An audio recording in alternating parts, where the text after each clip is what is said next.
শুভ সন্ধ্যা বন্ধুরা। আজ হলো 18 ফেব্রুয়ারি বুধবার।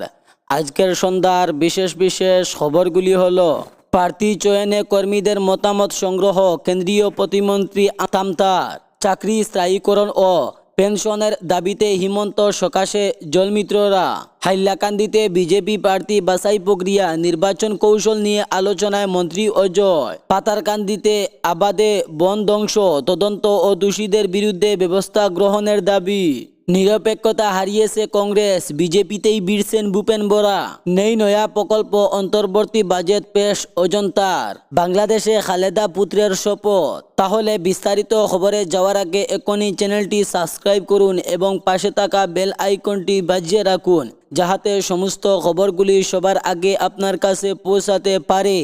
এখন শুনুন আজকের খবরগুলির বিস্তারিত।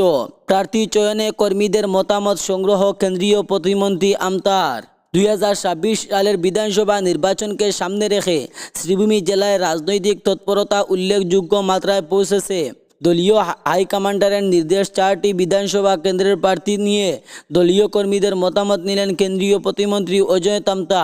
বিশেষ করে উত্তর করিমগঞ্জ বিধানসভা কেন্দ্রে দলীয় কর্মীদের মধ্যে প্রার্থী নির্বাচন ক্ষেত্রে বিভিন্ন মত উঠেছে। নির্ভরযোগ্য দলীয় সূত্রের খবর অনুযায়ী উত্তর করিমগঞ্জ আসনে কর্মীদের প্রথম পছন্দ হিসাবে উঠে এসেছে জেলা বিজেপির প্রাক্তন সভাপতি সুব্রত ভট্টাচার্যের নাম। সম্ভাব্য প্রার্থীদের তালিকায় একাধিক নাম থাকলেও কর্মী স্তরে সুব্রত ভট্টাচার্যের প্রতি সমর্থন বেশি বলে জানা গেছে। এই প্রেক্ষাপটে কেন্দ্রীয় সড়ক পরিবহন ও জাতীয় সড়ক বিভাগের প্রতিমন্ত্রী অজয় তামতা জেলার 4টি বিধানসভা এলাকার কর্মীদের মতামত খামবন্দি করে সংগ্রহ করেছেন, যা আগামী দিনে প্রার্থীদের চূড়ান্তকরণ গুরুত্বপূর্ণ ভূমিকা নেবে বলে রাজনৈতিক মহলে মনে করা হয়েছে। হাইলাকান্দিতে বিজেপি প্রার্থী বাছাই প্রক্রিয়া, নির্বাচন কৌশল নিয়ে আলোচনায় মন্ত্রী অজয়। বিধানসভা নির্বাচনের দিন যত এগিয়ে আসছে ততই সংগঠনকে আরও গতিশীল করে তুলতে মাঠে নেমেছে শাসক দল ভারতীয় জনতা পার্টি। নির্বাচন ম্যানেজমেন্ট কমিটি থেকে আরম্ভ করে বুথ, শাখা ও মণ্ডল স্তর সাংগঠনিক কাঠামো শক্ত করার পর এবার সবচেয়ে গুরুত্বপূর্ণ পর্ব প্রার্থী বাছাই প্রক্রিয়া শুরু করল দল। শুরু থেকেই বিজেপি স্পষ্ট করে দিয়েছে, এবারের প্রার্থী নির্বাচন কোনো একক সিদ্ধান্ত নয়, বরং সংগঠনের সর্বস্তরের মতামতের ভিত্তিতেই চূড়ান্ত করা হবে। এই সাংগঠনিক অনুসারে এই অংশ হিসাবে মঙ্গলবার হাইলাকান্দিতে আসনে দলের কেন্দ্রীয় পর্যবেক্ষক তথা কেন্দ্রীয় সড়ক পরিবহন ও মহাসড়ক মন্ত্রকের প্রতিমন্ত্রী অজয় তামতা, তার সঙ্গে ছিলেন শিলচরের সংসদ পরিমল শুক্লবৈদ্য। মঙ্গলবার সন্ধ্যায় হাইলাকান্দি জেলা বিজেপি কার্যালয়ে পৌঁছে প্রথমে একটি কর্মী সভায় অংশ নেন তারা।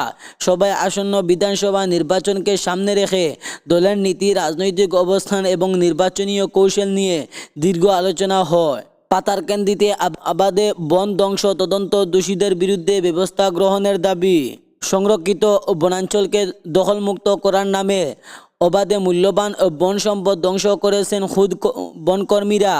এই অভিযোগ কোটামণি ইসারপাড়ের প্রকৃত প্রেমী ইরশাদ আলীর।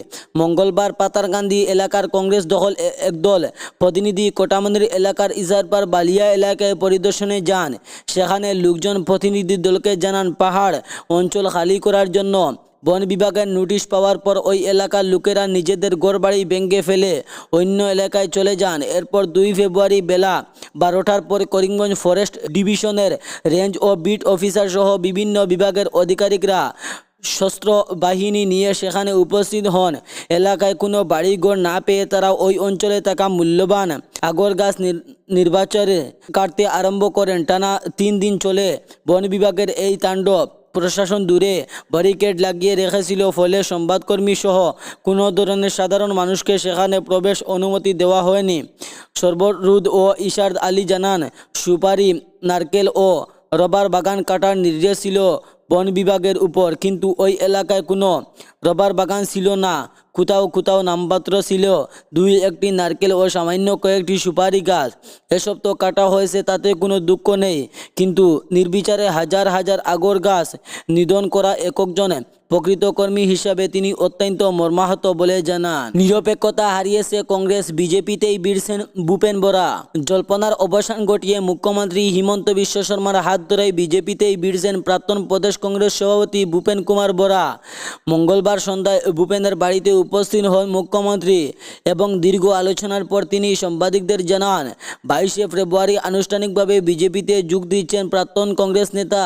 তার সঙ্গে গুয়াহাটি এবং লখিমপুর আরও শতাধিক কংগ্রেস নেতারা বিজেপিতে যোগ দিচ্ছেন। সোমবার সকালে হঠাৎ কংগ্রেস ধারার কথা ঘোষণা করেন ভূপেন। 32 বছরের সম্পর্কের ইতি টানতে গিয়ে তিনি বহু অপমান এবং অবহেলার কথা তুলে জানান। সরাসরি না বললেও তার কথার ইঙ্গিত ছিল গৌরব গগৈর দিকেই।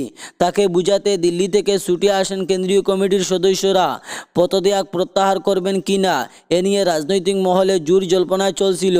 তবে ভূপেন বেরা মঙ্গলবার দুপুর পর্যন্ত বিভিন্ন সাক্ষাৎকার কংগ্রেসের ভেতরে একের পর এক অনৈতিক বিষয় তুলে ধরতে থাকেন। মঙ্গলবার সকালে তিনি বলেন, আমি 32 বছর দলের স্বার্থে কাজ করেছি, প্রয়োজনে ত্যাগ স্বীকার করেছি, তবে তার মূল্য দেয়নি দল। এক সময় একজন নেতা হঠাৎ করে সবকিছুর মালিক হলেন, তার সিদ্ধান্ত শেষ সিদ্ধান্ত, সেটা মেনে নিয়েছিলাম। তবে এখন কংগ্রেস রকিবুল হোসেনের কথায় চলে।